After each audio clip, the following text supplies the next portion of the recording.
Aloha. Thank you for coming to Good Samaritan Episcopal Church in Honolulu Valley. Yay. You found us. Just some housekeeping. If you go back out the main door and go across to the office, the restroom is in there. And this is being recorded, so it can be played back on our website of the diocese. Thank you so much, Kaliabi. Wanted to introduce everybody that is up here. I am Chuck Spence. I'm the president of the standing committee for our current cohort, and I will pass around the mic, and then we'll have an opening prayer. So, introduction.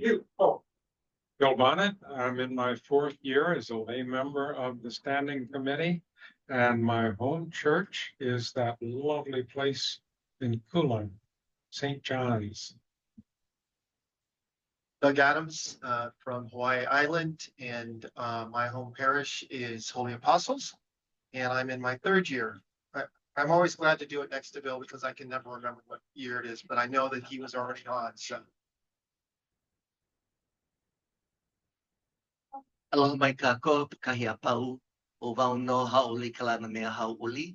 I'm a priest from Maui, and I'm the current vicar of Trinity by the Sea in South Maui. Kulani Hakoi, South Maui. Mahalo. Aloha. I'm Mary Carpenter. I am a member of St. Andrew's Cathedral, and this is my 1st year on as a lay member of this group. I am so happy to be here. Thank you so much for coming. I'm Andrew McMullen. I'm the rector of St. Michael and All Angels, Kauai. This is my 3rd year on the committee. Thank you so much, Father. Okay, we will have opening. Oh, sorry. Yes, thank you. We have one member, additional member, who is actually we seat open for presentation. It's actually Reverend Jazzy Bostock, and we are so blessed to know that she is out on maternity leave, and so we don't know any other news than that just yet. So hold her in your prayers because we're hoping that we get some wonderful news here in the coming days. So.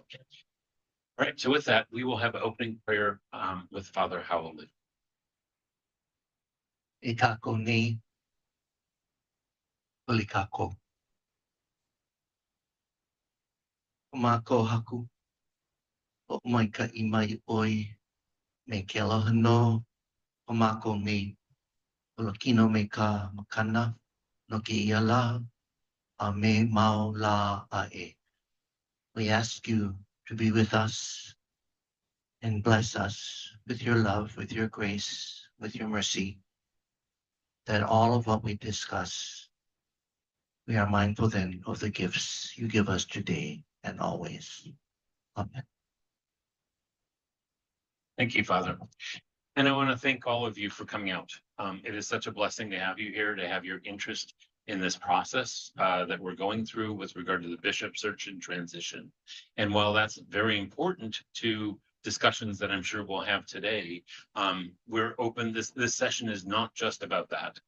We're also going to be open to discussions about whatever it is on your mind with it that relates to the diocese. You know, if there's something about your local church or your, region or whatever it might be that, or some policy or whatever it can be, we act as the counsel to the bishop, advisory council to the bishop. And should there not be a bishop, the standing committee is your ecclesiastical leaders of the diocese. And in that, we also, as part of our add-on, is that we're responsible for the bishop search and transitions that we are going to be going through over the next 18 months. So with that, I actually want to introduce one other person that is here in the audience, and that is Cheryl Seaman. Cheryl is the president, or no, I should take it back, chair of search committee. So I'll let her speak. Good morning, and thank you for coming. I'm here to listen to what you folks have to say about your concerns about the diocese. We'll take them back to the search committee. Search committee's just started. We've had one meeting. We kind of know what each other's names are now, but we're still working on it. But we'll have another meeting on Monday. And please stay tuned to the Episcopal website, because there will be places for you to leave comments, questions, input. We will be sending out a questionnaire to the parishes to get input from the parishes. So stay tuned. Lots happening in the next few months. Thank you so much, Cheryl. So with that, as you have questions, I'm going to come out with the microphone, or someone will come out with a microphone, because we are recording this. And so this is actually going to be broadcast on the website. And thank you, Father Kaleabi, for recording this and hosting us. We're so blessed to be here. So with that, I just want to open it up to whatever is on your mind. Whatever is a question that you might have about any of the processes we're going through, any of the issues. So with that, I welcome you all. Who's going to be first?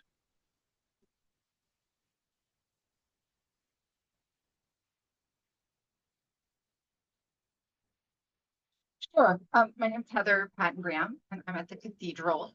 My question actually is a question for the Standing Committee. As you all do your work and where you sit right now with the diocese, what is top on your list aside from Bishop transition, as far as what you see going on in the diocese that has attracted your attention or creates excitement, is life-giving, and you want to promote it, or things that you're aware of that you're concerned about, and that we can be in the midst of that with you? Just curious. Thank you so much, Heather. If somebody else want to, okay, I will. I'll be Oprah today. Thank you, Mother Heather. I want to speak to us as a Native Hawaiian.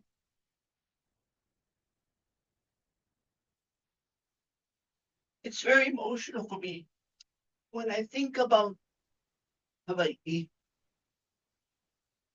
When I think about what we as a people of God are to all of Hawaii. I've only been a priest for not even 10 years. And every time I meet a Native Hawaiian and they tell me this, oh, you know, Father, we used to be Episcopalian. In fact, you see that church over there, that's our mother church, because Hawaiians like to talk about the mother church. That's our mother church, but we're not there anymore. Blah, blah, blah, blah, blah. Come here, come here, come here. And then I always tell Bob, I met another Native Hawaiian who used to be Episcopalian. And we talked, we wala'au and kuka about that. And that's one of my favorite topics. It used to be my topic du jour with Bob whenever I met one of them. In fact, that became the moniker for our starting of the discussion. Oh, you met another one of them. I said, Bob, yes. And so I ask this question of myself, is what happened to that? The people who, under His Majesty Kamehameha IV, embraced Anglicanism or embraced Ecclesia, and then they've left or are leaving. You know, Heather, that's always concerned me, especially on Maui. I mean, you have enough time. We have a lot of people who can't even say Episcopalian. But when Native Hawaiians tell me they used to be Episcopalian, I'm wondering, maybe I am in the wrong place. I just don't know. And I'm so happy that I'm a member of the Royal Order of Kamehameha, as a couple of other brothers are here too. And it is through that affiliation with a remnant of the kingdom that I get in touch with Native Hawaiians who not only understand me as an Episcopal priest, but understand my faith. But they're not with us. And that's always my concern. Always my concern is we bring them back. Oh, what happened? I'm waiting for the answer. I don't know what happened. but it has happened and it is happening. And for all of my colleagues here, maybe they've never heard me say this, but that is of deep concern to me, including members of my own family who grew up very Anglican, but don't darken Anglican churches anymore. My home, Ohana. I thought maybe my becoming a priest would help. No. So, kalamaya'u, that's just my manau'i'o. Thank you, Father.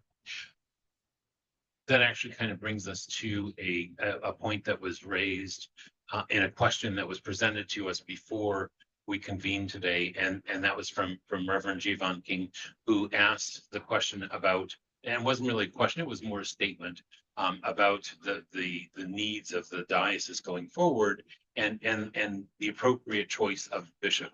And one of the things that we had a meeting earlier, we had a regular standing committee meeting earlier this morning, and then we had a meeting with Cheryl as to get an update on transitions.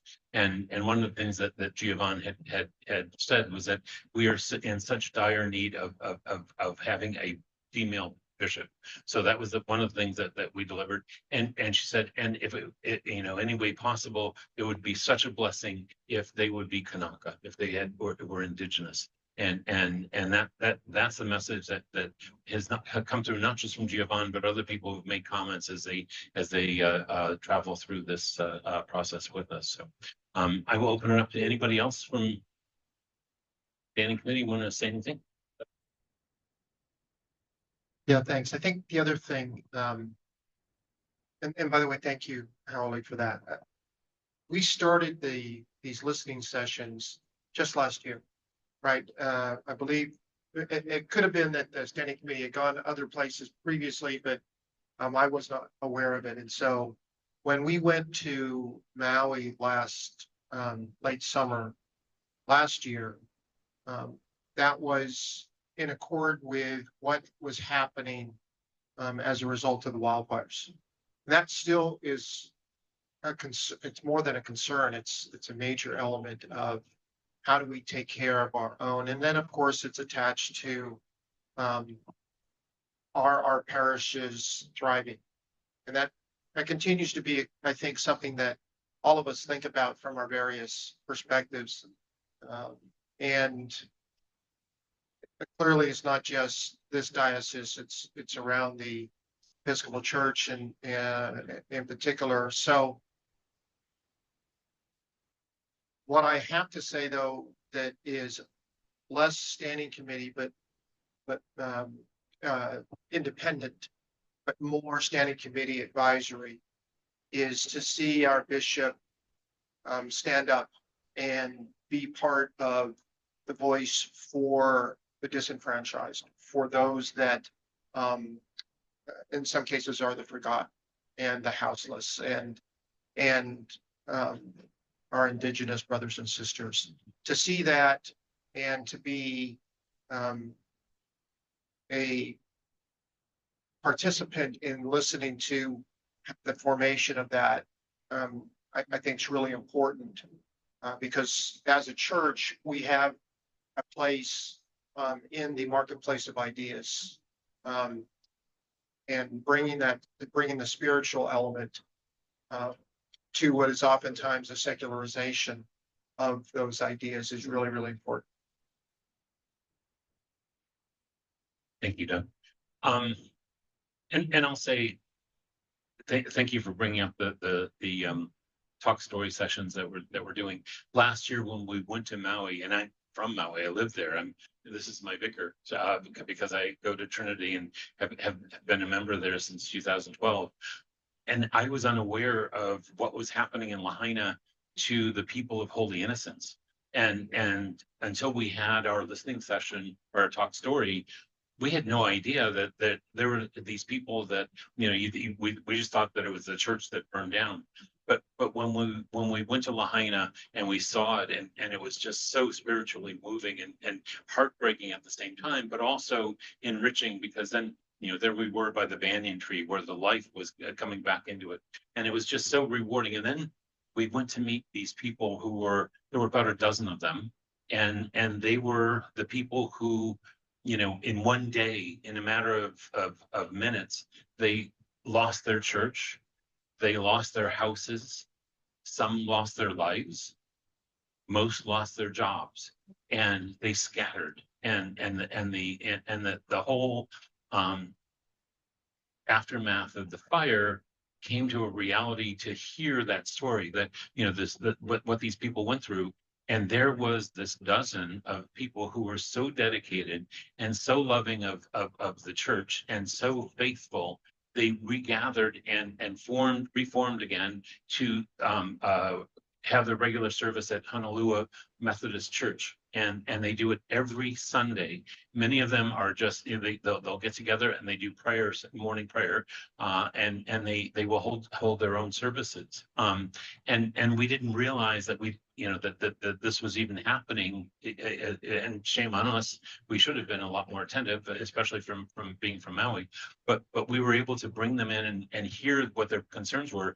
And it was like they're really struggling, trying to get not just rebuilding, but also getting themselves back to a congregation and getting people back to Lahaina. And so we actually were able to hear from them. And one of the solutions that came up was that they actually had changed from mission church to preaching station, so that they could be a preaching station under Trinity Episcopal Church by the Sea. And we are so blessed to have them. It's just such a wonderful story to hear. And we encourage you, if you ever come to Maui, go for 8 o'clock service, Honolulu Methodist Church. These people are the most loving and caring and faithful people that you'll ever meet. So, yeah. And so that's on the top of our agenda. Thank you for asking that question, Heather, because that is, like, we still struggle. And it's not just Holy Innocents, all of Maui is still struggling. You know, the attendance for people that vacation there is down substantially. And so we're not getting the open plate like we did, or the gifts that used to come through. And not that it's all monetarily, but also it's just the mood is not where it needs to be, and we need to keep the revitalization and the enthusiasm going. And that's one of our main goals. Somebody else. Allison Dingley. Reverend Allison Dingley. Aloha, everybody. Thank you for your service to the diocese and for all your hard work and time speaking. This will be the 4th bishop transition I will have lived through in this diocese. And the one in the 90s, I served on the Bishop Search Committee, also part of Bishop transition in 2 other dioceses. Diocese of Eastern Oregon, I served as president of the standing committee during that transition. So from that lived experience, I would like to pick up on what Dean Heather was asking and invite you to hold it in the forefront of your thinking and keep it broad. As you reflect, all of you and all of us reflect on the life of this diocese, what is life-giving to ourselves, to our communities, to our congregations, generally? What are the concerns? And picking up on what Father Hau'oli said, I share the pain at the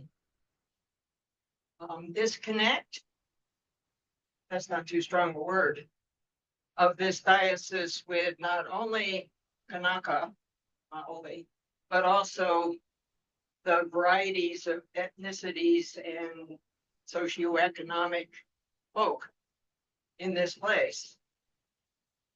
Been part of this diocese for a long time.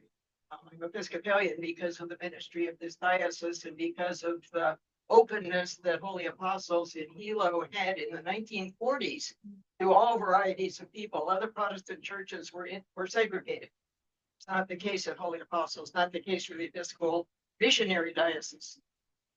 And it's easy, we all are busy and we all have issues, but it's really easy to default to kind of mainland Caucasian, which I can say because I am one, default way of thinking and being and communicating. It's been my lifelong experience and effort to work against that for myself. And this diocese has not been doing a lot of that for the last few decades. So that's what's heavy on my heart. So I invite you, as you're going through this process, to keep the questions broad. I noticed already you've got to, and it's easy to do, focus in on what the next bishop should look like in order to be XYZ. We're not ready for that. We're not ready for that. Focus on the broader questions. What's life-giving? What can build and strengthen us as Ohana, as community, one diocesan community, as well as communities on the various islands and in the congregations and among the clergy. And look at doing that work. And then we might be a little more ready to think about a bishop who would appropriately serve us. Thank you so much, Reverend. Cheryl, do you want to speak to the process, and since it kind of led us and where you are and how you're going to be gathering information and all that? Well, as I said, we just started. We have no preconceptions or anything at this point. I think what we're looking for is a process of discernment. This isn't an executive search in the common way.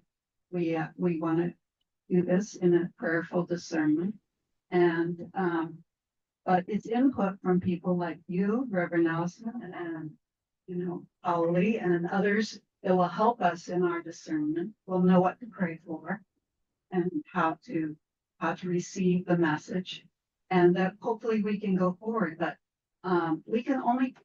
this group can only do as good a job as the entire collection of people that are part of our membership and people who have maybe been part of our membership and aren't anymore, or new people that are exploring it, as they can give their input, and we can know what the issues are, because each of us is just a person with a million other things that we have to do and take care of. But our job really is to gather the information and the feedback from the various parishes and congregations. I mean, this is a big group. This is all the islands plus Guam and Saipan. So, and I think the needs and questions that people have vary. I mean, that's one of the things that's really important, is for us to be able to find out not only what are the similarities, but what are the differences. Because when it comes down to finally choosing the bishop, which we're not going to do, that's not our job. But as we begin the search process and try to solicit input from potential bishops, knowing what those differences are can give us a much better idea. Because our job is to develop the profile to go out to receive applicants, and the better we can describe the parish accurately, find the diocese accurately in the profile, the more likely it is that we're going to get the right person. So I think it's much listening. I mean, that's our job, is listening and then collating information, and being prayerful then in the discernment regarding that, of what we need to put in the profile. So hopefully many of you can offer your input, and I'm sure that when we get to doing the actual profile, we're going to be asking certain people outside of our committee to review and, give us a crit and tell us what we need to improve and what looks good. And so I really appreciate everybody taking your Saturday afternoon to come here. That's really awesome. Encourages me. And I look forward to this whole process. And we'll be touching base again. I mean, this is really not about the search. This listening is really not about the search committee. It's about the diocese and the standing committee. This is their meeting, not my meeting. And so let's just share with them, and they can share back to me, and we can all keep moving. Thank you. Thank you so much, Cheryl.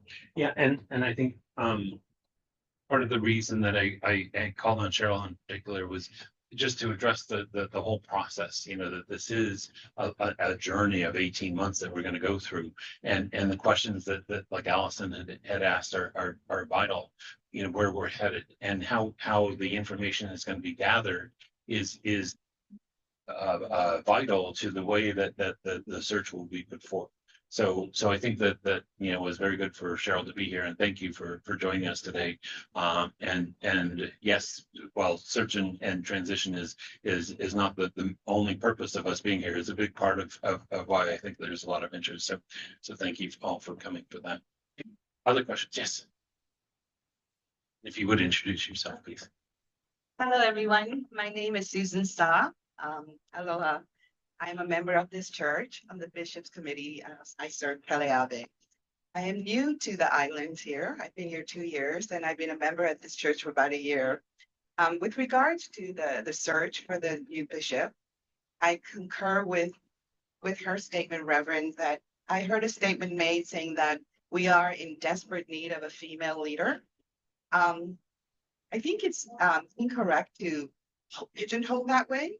I think we look for the best candidate, whether it be a native Hawaiian, whether it be a female. So you have to define what you call best, someone that could best serve all the dioceses, all the islands that we spoke of. And going back to the father's question, I'm curious to know, you had mentioned that there's a trend of native Hawaiians leaving the Episcopalian Church. I'm sure this is not something new, it's been happening. So what are the reasons? Has there been a study? Has anybody looked into why people are leaving this church, and what can you do to mitigate that issue so that people do come back? I think this is a teachable moment. Hawaiians are relational. We're very relational. You know, it's like people call you auntie. Not because you are their auntie, but because they relate to you at a level that is, I think, grounded to everything else around us. So when Hawaiians, my family especially, if there's no relationship, it erodes the interaction. And I think at some level, relationships have been severed. Or maybe messages to sever that relationship have been given so that maybe either you're not welcome, or there's no room, or it's not important, or we don't care, you know? And people then, like Hawaiians, like anybody else, go to places where all of those pukas are filled in. Care and concern and relationship and regard and intimacy, you know. So I'm sure you know, sister, about relationship and how for a lot of indigenous people, especially Native Hawaiians, I see a fellow Polynesian here. He understands relationship. It goes far beyond these walls. But if you can't within the walls find that relationship, you are going to go elsewhere. And so my plea is the same. What happened? Only so that we can learn how to bring people back. We need to relate. I think, brother, you talked about being inclusive in our relationship, that we are a church for all. That one regard here is that regard there. One excluding here is an exclusion everywhere. And so I hope you understand what I'm saying. But it's relational. Polynesians are very relational. So relational that I understand. Look at it. He's looking at me. Of course he is going to look at me, because where else? Brother here is looking at me. Brother here is looking at me. Because we relate. We know what's happening, and what's important to me is important to everybody else. But it's relational, and I commend you to relationships, all relationships. Yes, I don't know if I did justice to your concern, but yeah. Kamana o o mahalo. Thank you, Father Holly. And just to follow up on that, when I first started going to Trinity, it was 2012, and I went there and it had just moved here, and I was thinking there are no native Hawaiian people here. There's like one that attends regularly. Where are they all? You know, this is so odd. And then suddenly, you know, we were slowly developing, rebuilding the church because we'd had some problems in the past. And ultimately Father Howley came in and he started Hawaiian Sunday on the first Sunday of every month. And so the Heelys come out with the white gloves and, you know, exactly this first thing he walked in, that's what he said here. You know, we worship in David Malo's last church, the historic ruins of Kilolani Church. And around us are Iwi Kupuna, graves of pre and post-contact Hawaiians. And I know, brothers here know, sister here knows, yeah, she's Polynesian too, that those Iwi Kupuna, those bones, those barriers are just as real as everybody in the pews. So I often say they're here. They're here. They hear us. They know us. They're here. You know, and relational again. It's relational. In case you don't know it, I'm a social worker by profession and I love people. So I'd like to relate to you. Really, I would. Thank you. But where I was going with the story was that it started and suddenly there were a couple more people that were Kanaka and more Native Hawaiian people that started joining the Royal Societies. And the Royal Society came in. The Royal Societies, they are the remnant of the kingdom. You know, we know the kingdom is still here. Nobody told us to not be a kingdom. We are here. The throne is vacant, but we are here. Relational again. And if you can invite royal orders, invite them. They come in droves. They come. They come. And also, I want to. I'll come to you in just a second. One other thing, actually, that I just thought of with regard to the representation of the bishop, the next bishop to come in. The one thing that we have a consultant that works with us as standing committee, and she's provided to us by the presiding bishop. We're sharing the cost of the consultant with the presiding bishop's office, and it's a fixed amount that's very reasonable for the value we're getting out of the consultant in this process of search and transition. And she's Cheryl's using the consultant at this point to form the questionnaires and all the other things. But one thing and her name is Reverend Ann Kitch, and she's from New Jersey. And one of the things that she pointed out for us with regard to representation is that she said, as you go through this process, don't just think about the diocese itself.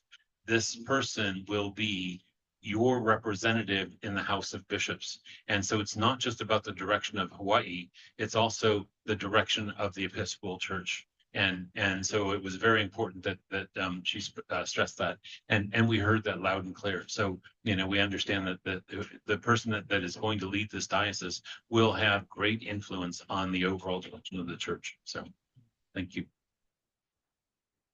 Oh, sorry. Okay.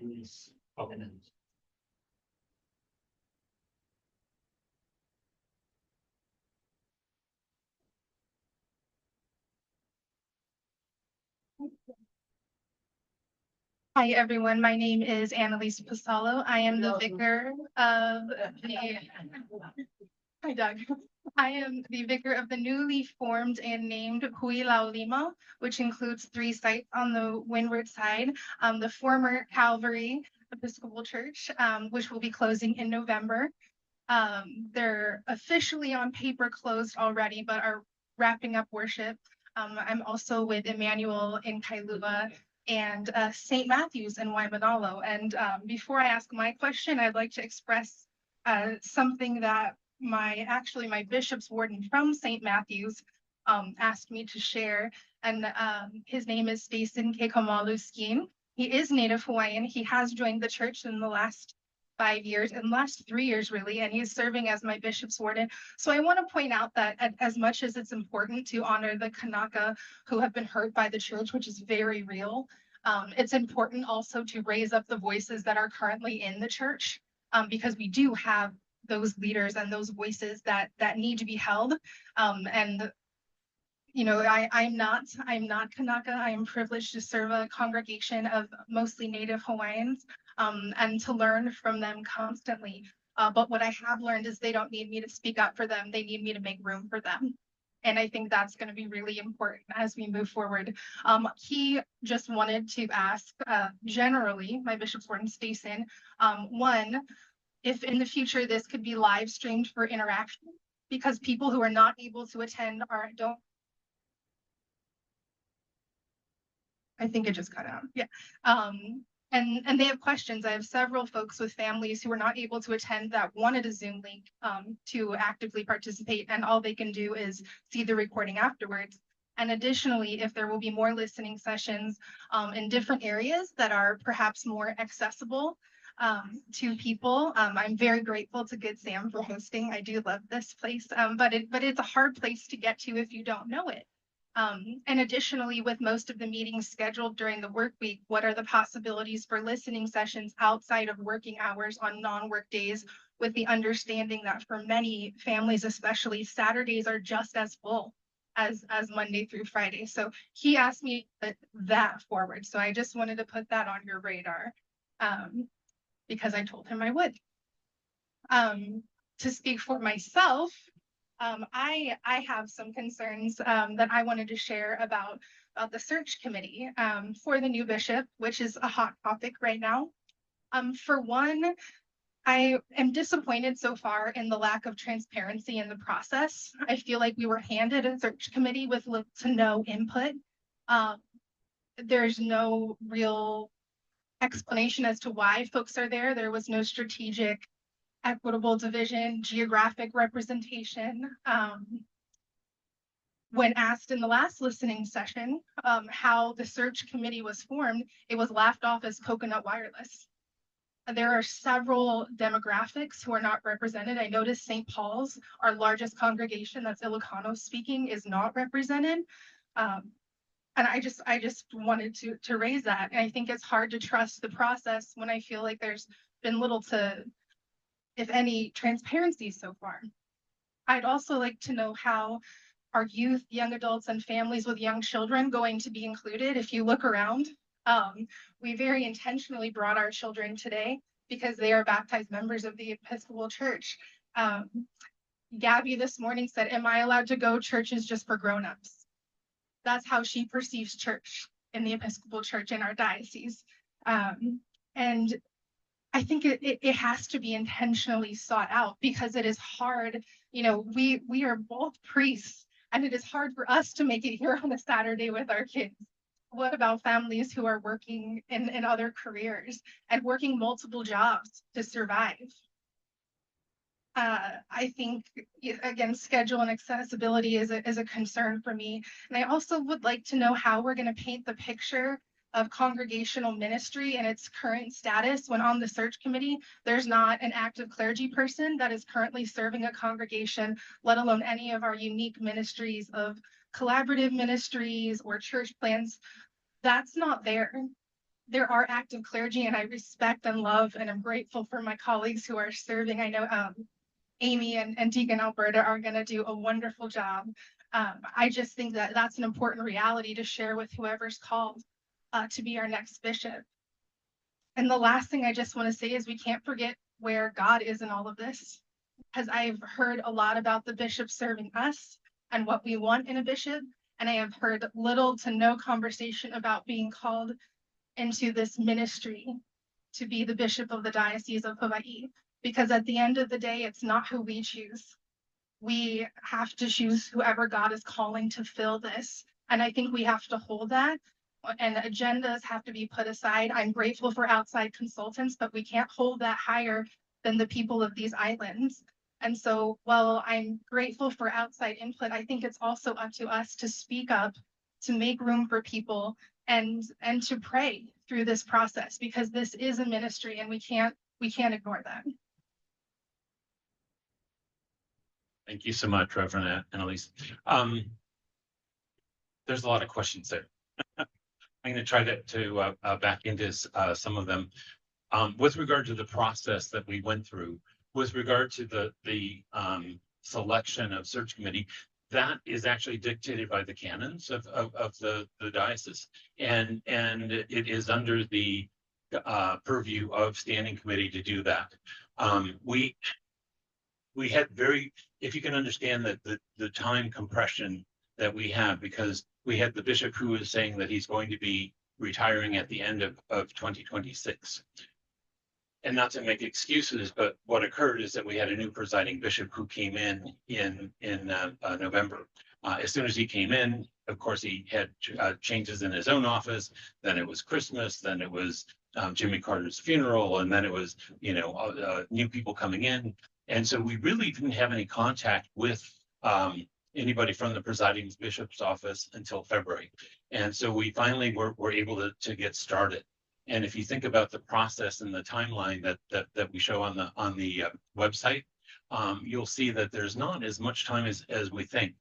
And so we had to as much as we tried to get input, we put it out there for the representatives that you all elected to standing committee, and put it out there to them to try to gather the information as to who we think and it goes back to the question of best skill. And so we listed the people that we thought had the leadership skills and the ability to kind of take the search committee on to the direction that we needed to go. And with that, we formed the search committee we actually came up with a long list of candidates, and we put them all in. And I personally worked weeks on calling so many of them to try to bring them in. So with regard to the representation, many people said no. They were just so busy that they had no time to dedicate for a year worth of volunteerism with the search committee.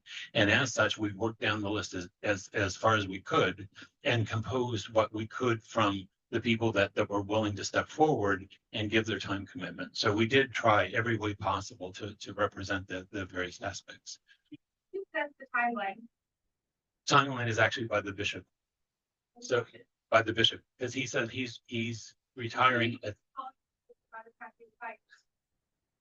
Do the canons call for that? If they don't, then we would step in as ecclesiastical leaders. Yeah.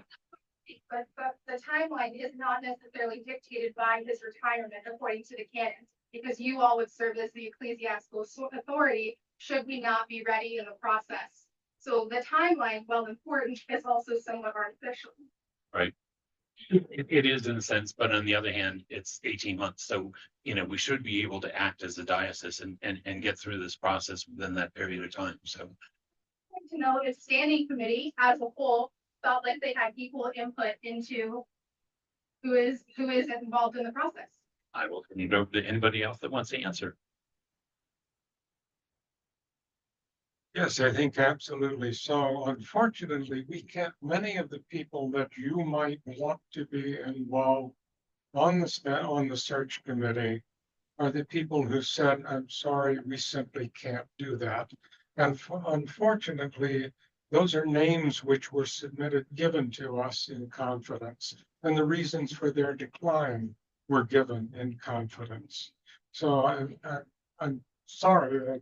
And we are sorry. There were some wonderful people out there who, for whatever their reasons, had to say no in the interest of their family or whatever else. This was a discernment process for them as well as for us. And the result is what it was. And it's not perfect because it was what the result is as you see it. And I think it will serve us well. It will be a good process, and it will be a prayerful process, and that process will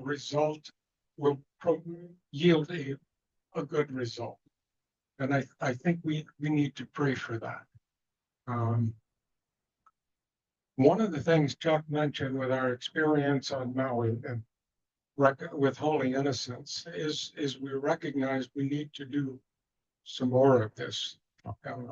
committees can be insular, inward looking. If it's a real temptation, and we learn so much from that.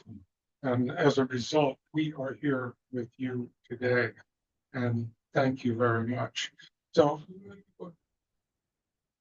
we are not pre-selecting a bishop. We're establishing a process by which that will happen. And I pray that it will be good, because I believe it will. Thank you so much, Bill. Anybody else? Thank you, Annalise. I appreciate your candor. And as a straight talker to another straight talker, yes, I feel that my voice has been heard.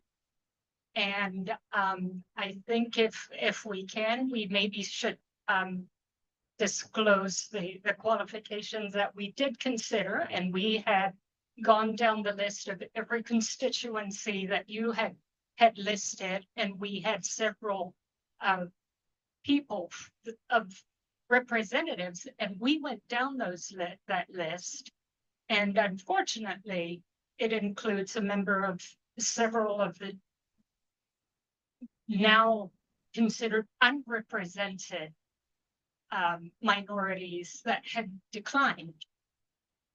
And that's as straight and as direct as I can answer that question. And I appreciate that you have brought that question directly so we can answer it directly, because, you know, the prose and the paragraphs that we're supposed to, you know, read between the lines sometimes end up getting in the way of a direct question that can easily clarify and answer these questions in succinctly and put the matter to rest. But once again, those that we had selected were part of a consideration that had been part of these constituencies that you had listed. And again, thank you so much for bringing it out to us. Thank you so much, Mary. Anybody else want to say anything? Actually, okay. I'll let Andrew answer. I won't forget. I just wanted to make a comment, and Annalise, I truly appreciate your willingness to bring forward these issues at hand as they present themselves. And I just want to echo that I think it's a incredibly wonderful thing that we're all sitting in the room together today and having this conversation, and that the standing committee, all of you here are in person. I mean, it points towards what Oli was talking about relationality, building this sense about it, because I think oftentimes with trust issues, that's actually more symptomatic to a structural, systemic feel of, well, we don't really trust what's going on in governance in our diocese. And so that's a bigger picture for us to look at. But I think in these moments when we can actually sit together in a room and have these dialogues, have these hard conversations, it's where those kind of feelings of trust can be built, right? So I just want to say that I appreciate being able to be here in person with all of you and to form this kind of relationality that Oli points to, right, for our diocese. Thank you so much, Reverend Andrew. Hey, David. My question is, I'm sorry, I'm David Yamada. I'm with St. Luke's Church. I'm, as the old Bible says, I'm the tax collector.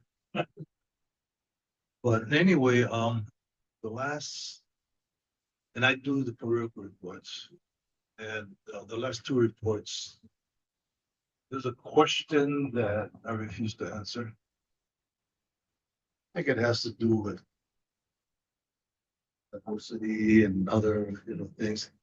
But the answer is, or the question of the answer is not in, more like it's all in your minds.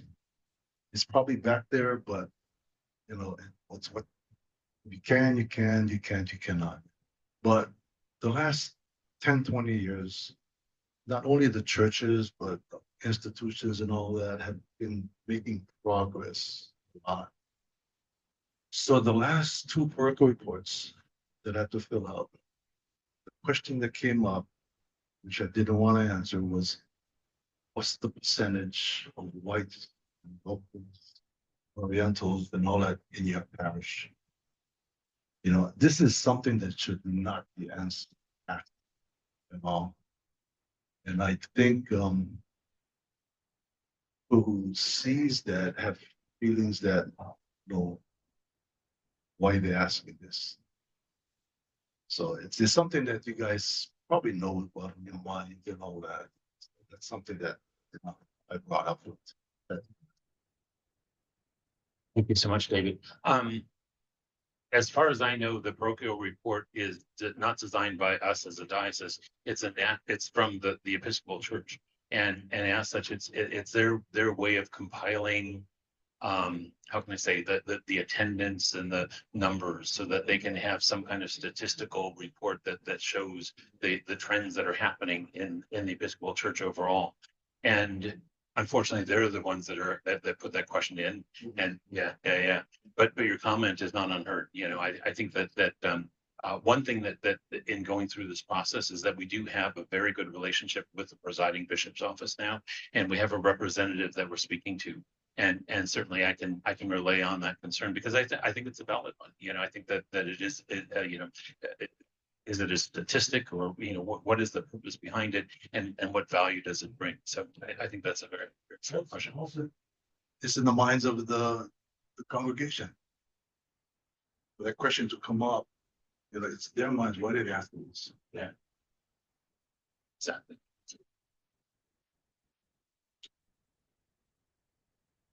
I can speak directly to that. I was at a conference last week with the presiding bishop was one of the speakers.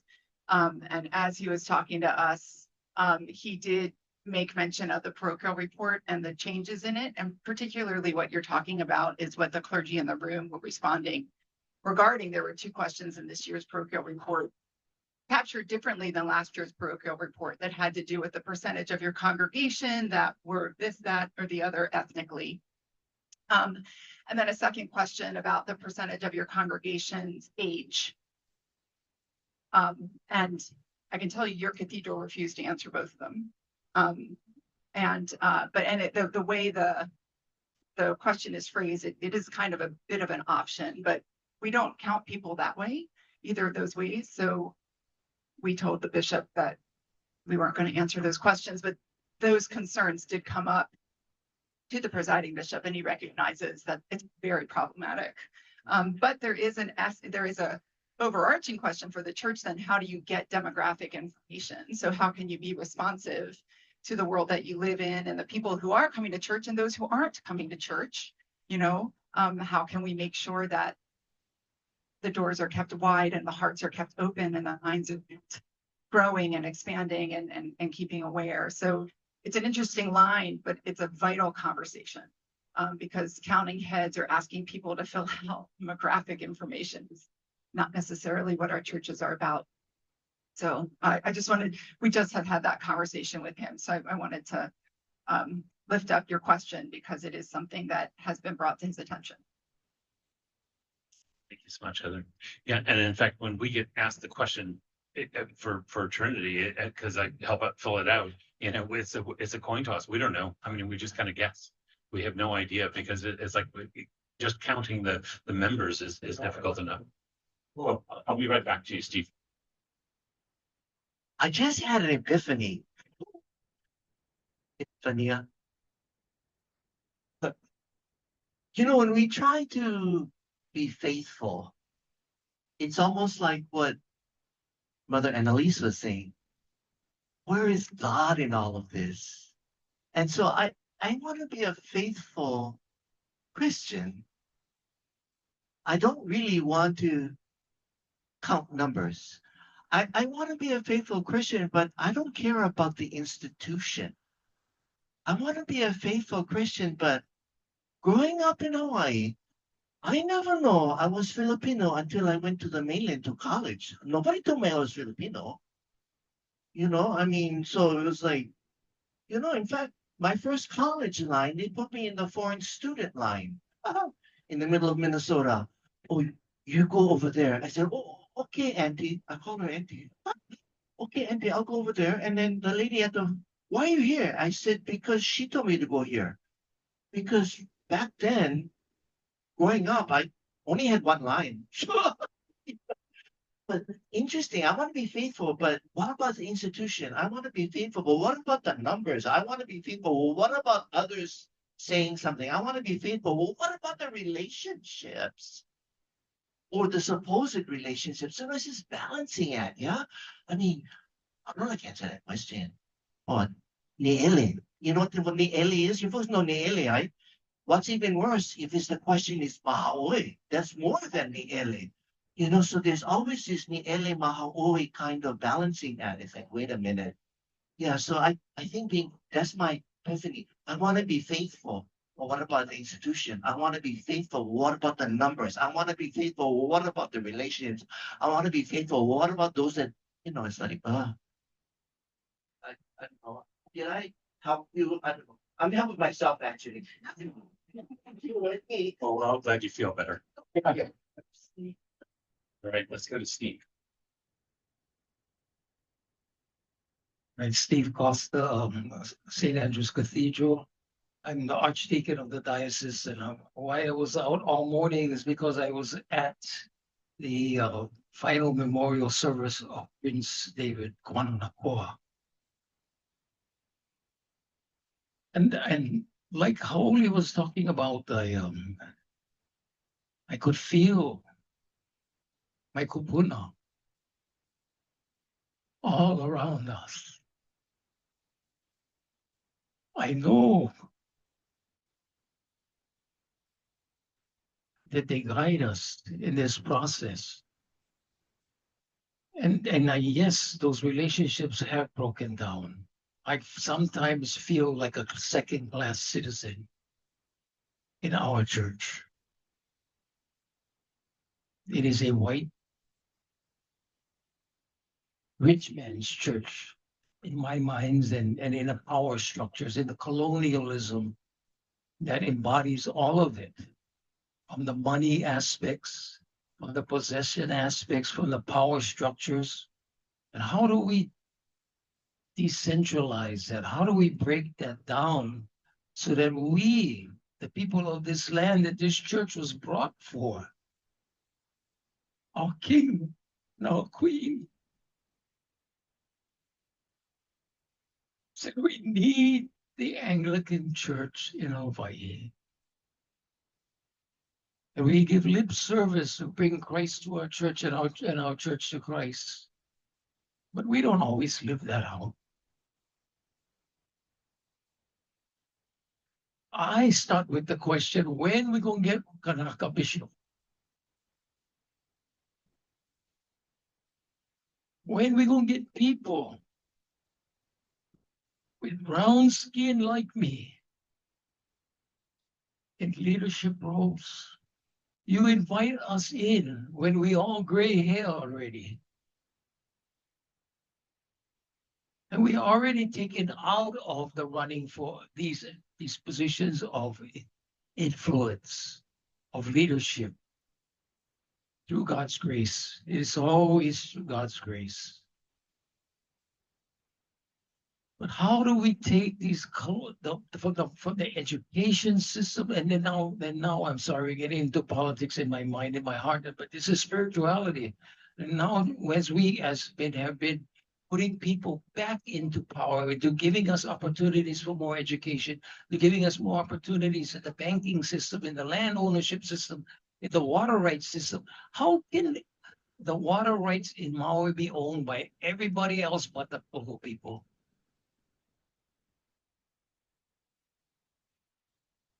We have to break down the systems of colonialism.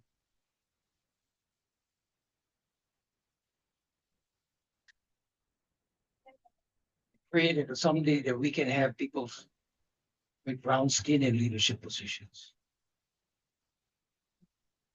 Thank you so much, Steve. Doing the same thing. Good grace. Mark. Aloha. I'm Reverend Mark from way out the west side. Sorry I was a little bit late. I was at a council meeting.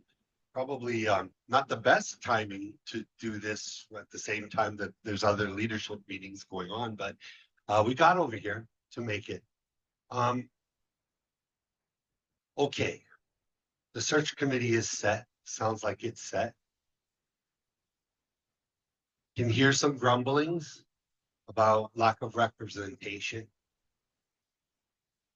The question is moving forward. How can we keep a space at the table for everyone who needs to be included? I would submit to you doing a listening process of only one on Oahu with over 20 churches at this lovely church in Kaimuki, when we have churches all the way out west, they're not coming over here.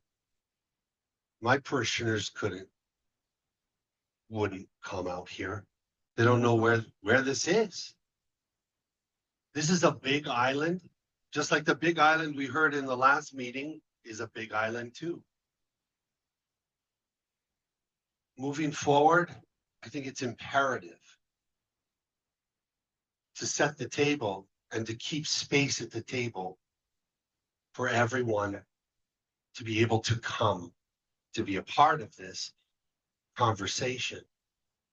So geographic, I mean, we could all get into ethnic backgrounds and all that, but let's just start with geographic representation. It's not happening. I do question that when people said no to you on certain groups, that you didn't go back and take a look at more. I mean, the huddles, the groups that I've been in, no, I have not talked to one person, one clergy person who was asked. So that sets the table for mistrust.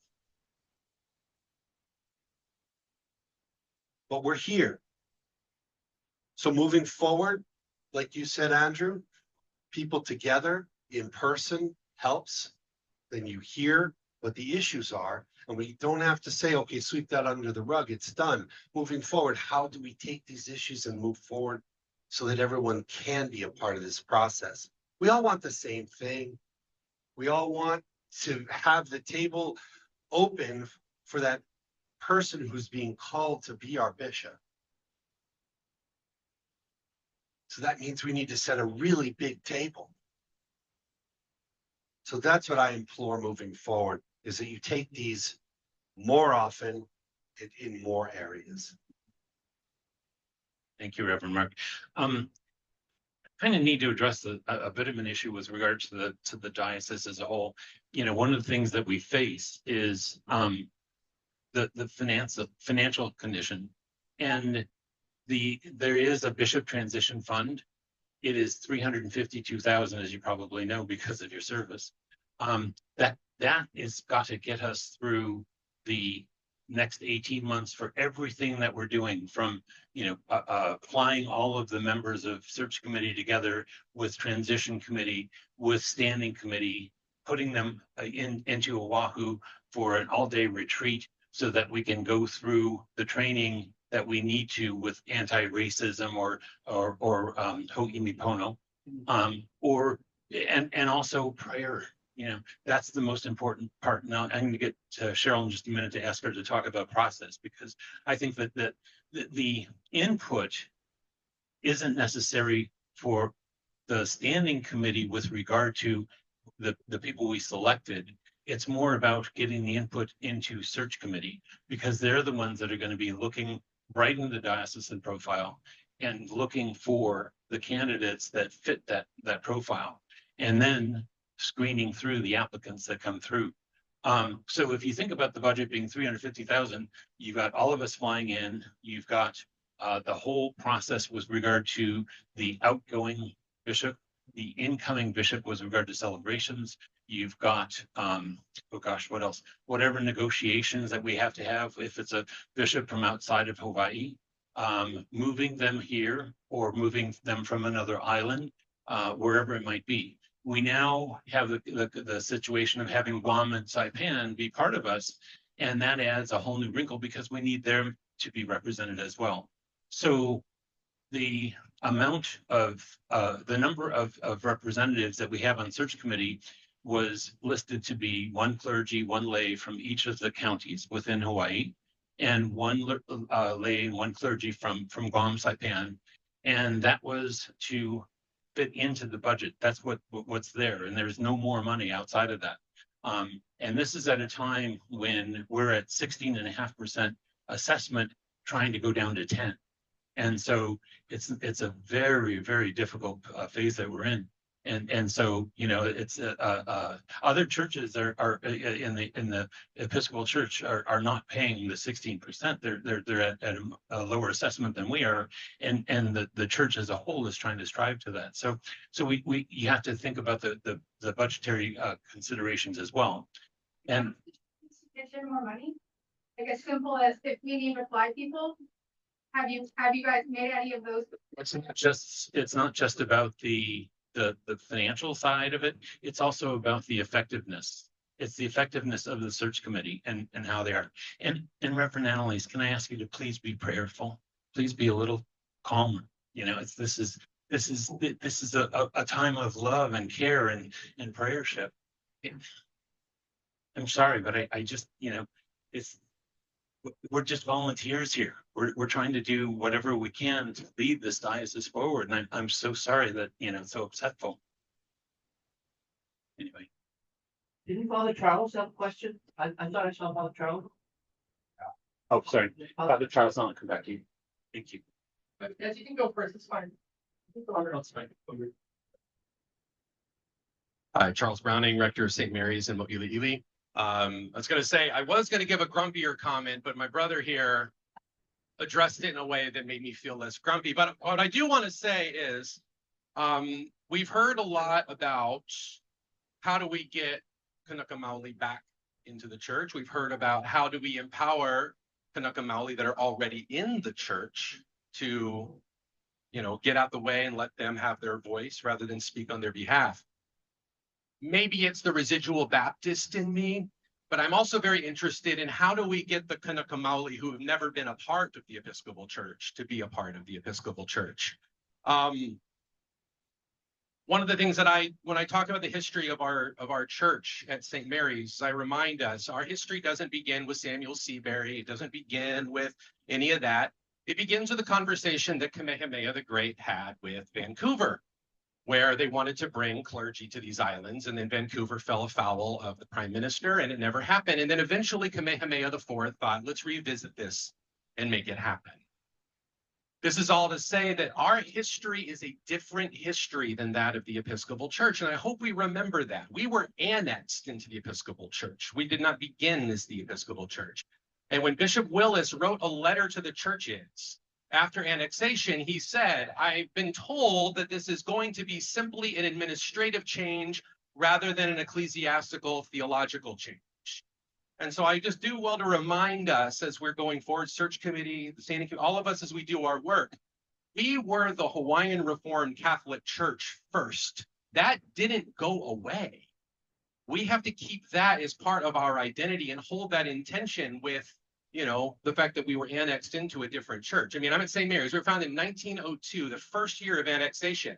So we're one of the first Episcopal congregations in the Hawaiian Reformed Catholic Church, and we have to hold that tension. And so that's one of the things that I try to do with my ministry. And I just want to implore us in that as we think about our church growth, how we evangelize, how we talk about it, that we talk about the fact that this is not a continental United States church. This is a Hawaiian church. In fact, probably the only one that was invited to be here rather than just showed up. And so that's a benefit to us. And that's one of those things that I would really like to see us talk about more, put that forward in the way we talk about our church and our denomination. Thank you so much. I'll go back to me. Thank you, Brother Charles. I wanted to go back to Mark's question about opportunities for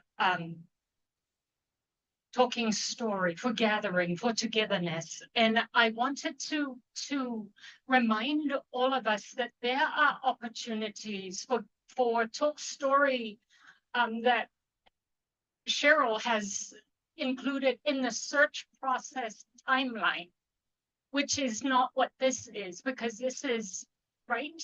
So that is part of what Cheryl has put in place, is in her schedule in the next, sorry, my roots are showing. My colonial background is showing. The timeline that and timetable that Cheryl has set for the search process includes opportunities for dialogue with different geographical locations. So that we did not, and I apologize for not having that information, because this we're concerned that this will be the only time we'll come to Oahu. Cheryl and her committee have I will give it to Cheryl, and she will kind of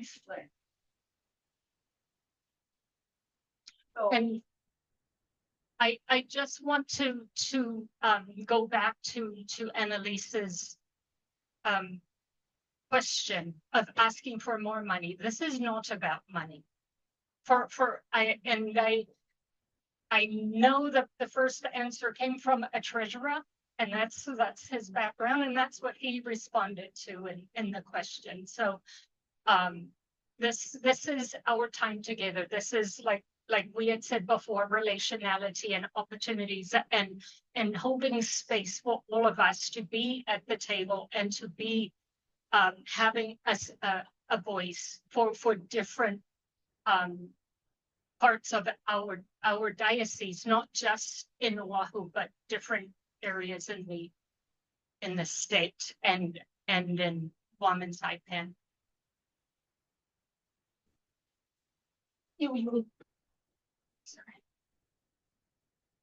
Sorry. One more time, I would, because some people came a little later, so this will be a little repetitive for some people, but there is no process is set in place at the moment. The committee has met once. We got the charge from the standing committee. We introduced ourselves because many of us don't know each other, because we didn't select one another. It's not a group of cronies. And so we're trying to remember each other's names at this point. However, the purpose of this particular part of the committee, we are not going to select the next bishop. That is not our charge. Our charge is to get information from whoever wants to give it, compile it, and put that out as part of the call. So I don't have an agenda, frankly. I'm a very plain speaker also, as I think Mother Javon will be happy to tell you.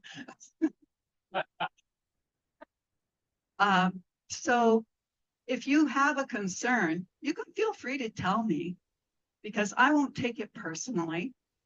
I just want to do a good job, to find a good bishop, and to do it not as a vote or how many percentages of this, that, or the other. Frankly, I'm not interested in that.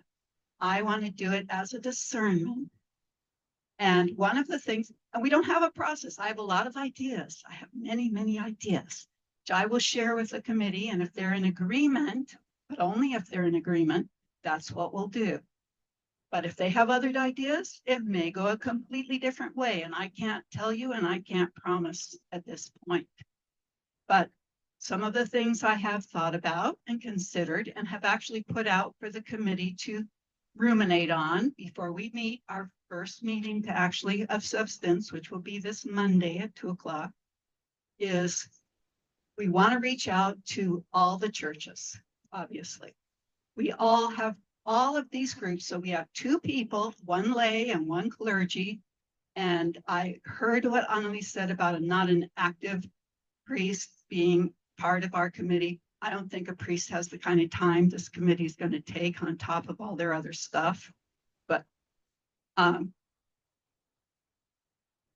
great. So one of the things that we want to do or hope to do is to have a liaison person from every parish that we can interact with, who will be responsible for helping us gather information from that parish that we can compile. So that's going to take some work. And we can only do it as well as someone will help. 2 people on any island can't go to every church and talk story with every person and do all of that. It's just not physically possible. These are volunteers. They have day jobs. They have other stuff. They have families. There's stuff they have to do. So, but in addition to that, I would be very interested and enthusiastic if someone, for instance, were to say, I'm going to put together a listening group for the Filipino community. And they won't all be Episcopalians, but I would love to put that together and give you the feedback. I'm going to speak for the Native Hawaiian community. We're going to get together and we're going to give you feedback. People who are in the church, people who are not in the church, and people who've never been in the church. So I would love to get that kind of feedback. I think that would be real and helpful. So there won't be any limit on the number of different groups.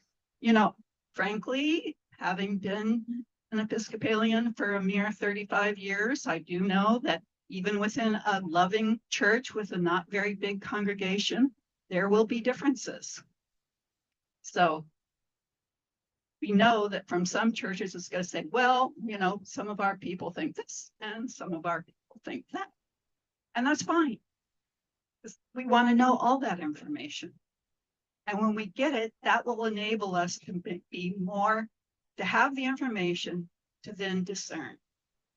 One of the things I'm suggesting, and I've talked to our consultant about it, and I've mentioned it to the team when we met for our first time, when we had only 15 minutes to actually talk to each other, is that I want us to have a monthly session of just prayer.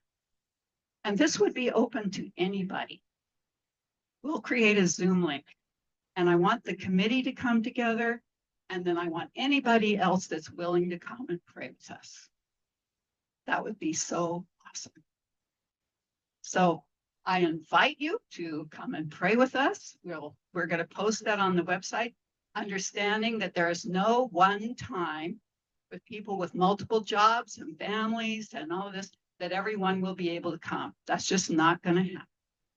But we'll try to make it a time that would be typically more convenient, you know, maybe in the evening or maybe in the lunchtime or maybe on a weekend. I know that weekends are not good. Frankly, people with kids, Saturday is like crazier than a school day. But Sunday, we like to have our Sabbath. We like to rest. So maybe that's not the best day, but maybe it is, since we're going to be praying. Maybe that's a good day. But we'll just try to find a day that will work for as many people as we can. But I would just really appreciate. Now, and again, this is just an idea in my head, and I'm just one person. But if the rest of the committee thinks this is a good idea, we'll implement it, and it will be a function of the search committee. You know, if they disagree, I might set up a Zoom call and do it anyway. So I just think we need to enter this as a discernment. This is not an executive search. I've done a lot of executive searches. I know how to do that. I know what it's about. But this isn't an executive search. This is a call. And we have to make sure that the person that comes is called. And so I invite all of your prayerful participation. If you have a criticism, just tell me. I won't take it personally. I'm pretty bulletproof. You can ask Father. But I want to hear from as many different groups as possible. And there's a limit to how many people I can talk to. So what I need is for everyone to go out to the group they feel is disenfranchised and talk to them and tell me what they said. So insofar as we can get all of that, I'm really good at spreadsheets. I can do a big giant spreadsheet and put all of these things down by cross type and everything, sort out the information. And then we'll have something that we can base our profile on, because that's all I'm doing. That's all we're doing. We're not selecting the bishop. We're writing a profile that says what we're looking for. So I need your help. Can't do it by myself. Thank you for listening to me when this isn't really about this. This is about that, but here we are. What is the profile? What is the profile? Profile. The profile is supposed to be completed in August. This is a very short time frame. I'm a little panicky. But we'll get it done if everybody helps. Can't do it by myself, but with God's help, we get it done. Thank you so much. I'll get right to you. Elaine Chang from St. Andrews. In regard to your profile, I think that whoever you pick, it doesn't matter if it's a male or a female or Chinese or whatever, but I think that person should be outgoing, what I call a people person, someone who can relate to people and not treat you as just another object. And then I apologize to all the Hawaiians, but I don't think that's our biggest problem in the diocese. I think our problem is that every different church has their own problems. And so this person has to be able to discern all the different all the different churches and try to help them to bring their congregation up to par. I mean, I think one of the good examples is Father Keliabi. He came to Good Samaritan, and he had a very small group, I think about 20 something or so. And he went out into the community and he related to them. And so they related to him. And so he built up his congregation. I don't know what it is now, but I'm sure it's double or more. So that's kind of, thing that we need in this diocese. And one of the things about the Episcopal Church, which I was drawn to, was the fact that no matter what you wanted or believed in, you could always find an Episcopal church that you could relate to. That's about it. Thank you so much for those comments. Reverend Nelson. Hi. So several thoughts have come through my mind through the past conversation. I was aware, looking at the crowd, actually by a bunch. I'm the senior priest in this diocese, by a bunch. So I never had a whole lot of patience for folks who would say, well, back 30, 40 years ago. So I'm really trying to resist the temptation to do that. However, 30 years ago, when I served on the search committee that was from 95 to 96, the situation was different. But when I hear you talk about budgetary limits, we were dealing with a $4.5 million debt to the bank, the First Hawaiian Bank, when we started. By the time we were done, we had been able to absorb that debt into our own resources because of a timely debt. I was serving both as chair of what was then the Finance and Real Estate Department, served in that role for 9 years during that period of time. So a couple of things about that era. One, every year in the diocesan budget, there's a set amount set aside, added to the portfolio to fund a bishop search, to make sure there were adequate funds to do whatever was needed to do a quality search. 300-some thousand seems like less than is necessary or appropriate. Had that money been set aside over the last 18, however long it's been, years, it would be bigger than that. So there's that. When people were invited to serve on the search committee, it's my recall that folks felt honored to be asked and wanted to do it. We had top of my head, we had 2 active parish parochial clergy on that search committee, one of whom was the co-chair. We had a clergy co-chair and a lay co-chair. It was a lot of work, but we were all engaged in doing something that was necessary to heal this diocese, because the diocese was seriously broken at that point in time. We're not broken in the same way, but healing is necessary. You can hear it right here. That was part of our mission. As I understand it, your mission as a search committee now is not just a profile, it's screening candidates, coming up ultimately with 3 nominees for the 5, okay, for the diocese to consider at the special convention. So that's your goal, that's your end product, and the profile is a means to that. This is painful for me, obviously, because what is being manifest is a breakdown in the ohana of the diocese. And that's come out in a variety of ways. People's not wanting to be part of the search committee, not, or at least not agreeing to, finding excuses not doing that. The lack of funding, the very idea of, so back when we were dealing with the outcome of EHH, as I recall, the assessment was 22 or 23%. We got it down to 20 or 21, I think. And basically that's where it was going to stay as far as we were concerned, even once the debt was resolved. To even think about putting it 10% is just another way of saying we don't want to be together as a diocese. We want to stay in our individual congregations and do our thing. And what I've observed in this diocese since I came back in retirement in 2015 is we become increasingly congregational effectively. Each congregation is doing its own thing, and some are doing spectacular stuff. But as a diocese, we don't have a lot of aloha, care, connection, relationship with each other.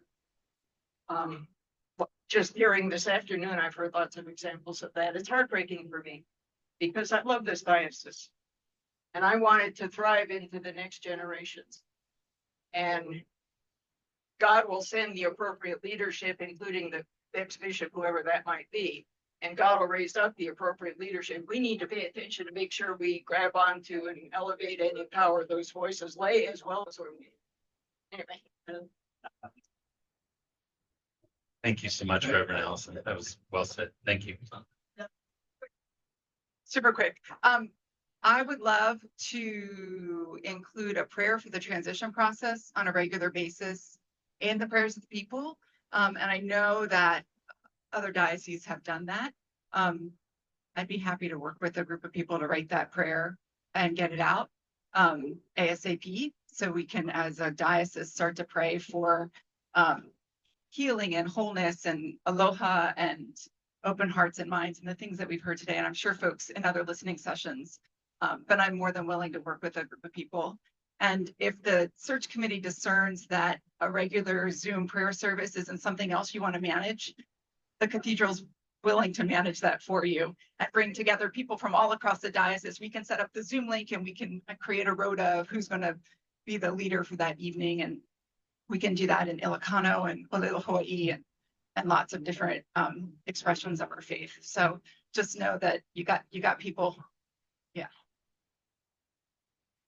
Thank you so much, Heather. Andrew. I want to build on what Charles was saying earlier and kind of broaden our lens of the uniqueness of who we are as a diocese now, in that, you know, we were just talking in COM today about our relation to Guam and Saipan now, that they're part of us. And yes, our foundational narrative is of the Holy Sovereigns, and their foundational narrative is not, in a way. So totally different foundational narrative. So how do we then tell our story of who we are? Because we don't want them to feel like they're just an appendage of who we are. And then the way the wider church is changing now, geographically, where we are in Hawaii, positions us for a unique ministry throughout the Anglican Communion, because in the wider church now, the role of the Asian missioner who was once held by people like Peter Ng or Bruce Woodcock is no longer going to exist. That role will be a person who's overseeing Africa and Asia, and that's a wide geographic area.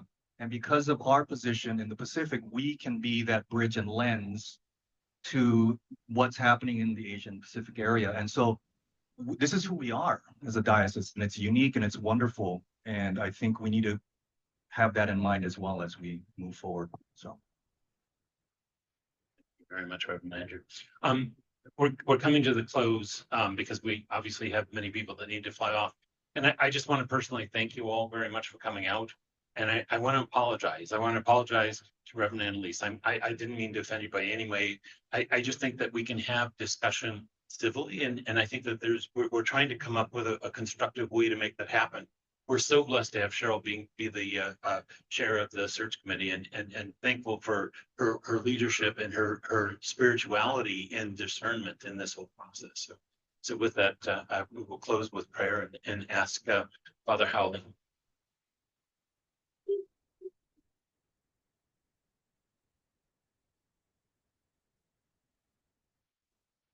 O ilalo, ulikako. Iho mai ka imako me ka mahalo ne e ke akua no ke ea ho kuuana no ka koa nei. Ho i mako e ho i nei mako I ka mako hale. Ono mako waina, o ka mako kelesia. Iho o ka wali nā mea mai ka I ole. O ke akua ki e loa. Opo mai ka I. Mau ka mako o lakino. You are our life. You are our source. And for that we give you from the bottom of our na'au, our goodness, your goodness and graciousness, which we together with you sing. Ona ni ka matua he ta oani o ke akua ma o mai ai o ke na